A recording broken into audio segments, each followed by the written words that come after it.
Right. So అది నందినగర్ ఇంటి దగ్గరికి చేరుకున్న సిట్ అధికారులు నోటీసులు ఇవ్వడానికి అక్కడ సిబ్బంది ఎవరు అవైలబుల్ లేకపోవడంతో అక్కడే ఉన్న ఇంటి గోడకు అతికించేసి వెళ్లిపోయారు.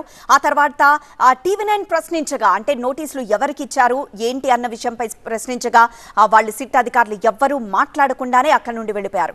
రైట్ రాకేష్, సిట్ అధికారులు ఇప్పుడు నోటీసులు అయితే అందించారు, కానీ ఇటు బీఆర్ఎస్ కి సంబంధించిన లాయర్ ఇందాక టీవీ9 తో మాట్లాడుతున్నాయి, చాలా క్లియర్ కట్ గా చెప్పారు ఈ నోటీసులు ఏ మాత్రం పట్టించుకోదగ్గవి కాదు, ఇవి చెల్లవు అంటే చాలా క్లియర్ గా చెప్పారు. సో ఇప్పుడు నెక్స్ట్ బీఆర్ఎస్ నుండి ఎలాంటి రెస్పాన్స్ వస్తుంది, అసలు రెస్పాన్స్ ఇచ్చే అవకాశం ఉందా?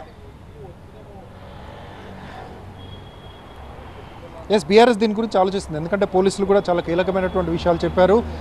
కేసీఆర్ రాసినటువంటి లెటర్కి కౌంటర్గా కనిపిస్తుంది ఒక ఇంపార్టెంట్ విషయం, ఇంతకుముందు చదివాని ఒక ఇంపార్టెంట్ విషయం దీంట్లో క్లియర్గా కనిపిస్తుంది. ఎర్రవెల్లి నివాసానికి మేము ఎందుకు రాలేము, ఖచ్చితంగా మీరు ఎందుకు హైదరాబాద్లోనే అందుబాటులో ఉండాలనే దానికి ఒక 4th పాయింట్ని యాడ్ చేశారు దీంట్లో. As the examination involves reference to many electronic and physical records, అంటే ఈ కేసుకి సంబంధించినటువంటి ఎలక్ట్రానిక్ అండ్ ఫిజికల్ రికార్డ్స్ అంటే ఫైల్స్ కావచ్చు, దానికి సంబంధించిన ఎవిడెన్సెస్ కావచ్చు, ఫోన్ ట్యాపింగ్కి సంబంధించినటువంటి వ్యవహారం కాబట్టి దానికి సంబంధించినటువంటి ఎలక్ట్రానిక్ ఎవిడెన్సెస్ కావచ్చు, ఇవన్నీ చాలా sensitive. So it would be administratively difficult to transport the same to Erravalli village. అంటే అంత దూరం ఈ సెన్సిటివ్ విషయాల్ని, ఈ సెన్సిటివ్ ఎక్విప్మెంట్ని, ఈ సెన్సిటివ్ రికార్డ్ని తీసుకెళ్ళడం సాధ్యం కాదు. కాబట్టి హైదరాబాద్లో ఉన్నటువంటి నివాసంలోనే ఇది మీ రికార్డులో ఉంది, అక్కడ నోటీస్ ఇచ్చాము, అది మీకు చేరింది, మాకు రిప్లై కూడా ఇచ్చారు. కాబట్టి అదే నివాసంలో మీరు 1 ఫిబ్రవరి 2016 3 గంటలకి, అంటే ఎల్లుండి ఆదివారం 3 గంటలకి అందుబాటులో ఉండాలంటూ సిట్ నోటీస్లో చెప్పింది. సిట్ ఎట్టి పరిస్థితుల్లో కూడా మీ దగ్గరికి వచ్చి విచారించడానికి అనుమతించదు, అది సాధ్యం కాదు. సిట్ కేవలం 65 ఏళ్ల పైబడిన వ్యక్తిగా మిమ్మల్ని పరిగణించి మీ నివాసంలో, హైదరాబాద్లో ఉన్నటువంటి మీ నివాసంలో విచారణ చేయడానికి అనుమతించింది. ఆ మేరకే మేము మొన్న నోటీస్ కూడా పంపించాం. ఆ నివాసాన్నో లేకపోతే హైదరాబాద్లో విత్ ఇన్ ద సిటీ ఎక్కడో దగ్గర మీరు సూచించాల్సిందిగా కూడా కోరాం.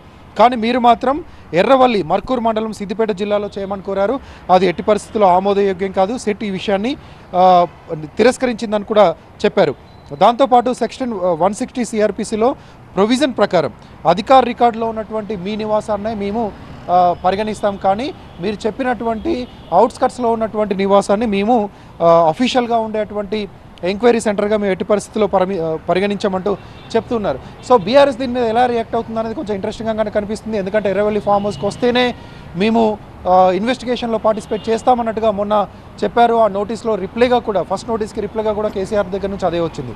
సో ఖచ్చితంగా హైదరాబాద్కి రమ్మని పోలీసులు అంటున్నారు. అదేవిధంగా సుప్రీంకోర్టు గైడ్లైన్స్లో కూడా 65 ఏళ్ల పైబడిన వ్యక్తులు విచారించాల్సి వస్తే వాళ్ళు కోరుకున్న ప్రాంతానికి వెళ్ళాలనేది స్ట్రిక్ట్ గైడ్లైన్స్ ఉంది. కానీ పోలీసులు ఏమో ఎవిడెన్సెస్, ఎలక్ట్రానిక్ రికార్డ్స్, అదేవిధంగా ఫిజికల్ రికార్డ్స్ ఇవన్నీ చాలా సెన్సిటివ్ కాబట్టి ఎర్రవెల్లి వరకు వాటిని తీసుకెళ్ళడం కుదరదు, హైదరాబాద్లో మాత్రమే వాటిని మీకు చూపించి మిమ్మల్ని ఎంక్వైరీ చేయాలని చెప్తున్నారు. సో వీటి మధ్యలో కోర్టు ఇన్వాల్వ్ అవుతుంది, అంటే కోర్టుకు వెళ్తారా కేసీఆర్, ఏం చేస్తారనేది కొద్దిసేపట్లో తేలే ఛాన్స్ ఉంది. ఎస్ రాకేష్, సో కేసీఆర్ కు మరోసారి సిట్ నోటీసులు ఇచ్చింది. ఆదివారం మధ్యాహ్నం 3 గంటలకు అందుబాటులో ఉండాలని సిట్ నోటీసులో పేర్కొంది. ఫోన్ ట్యాపింగ్ కేసులో మరో ట్విస్ట్ ఇది. ప్లేస్ విషయంలో కేసీఆర్ రిక్వెస్ట్ ని సిట్ రిజెక్ట్ చేసినట్లే తెలుస్తోంది. ఎర్రవల్లిలో విచారణ కుదరదంటూ దర్యాప్తు బృందం తేల్చేసింది. ఎందుకు ఎర్రవల్లిలో విచారణకి అవకాశం లేదో కూడా కొన్ని పాయింట్స్ రెఫర్ చేస్తూ ఆ నోటీసులో పేర్కొంది సిట్.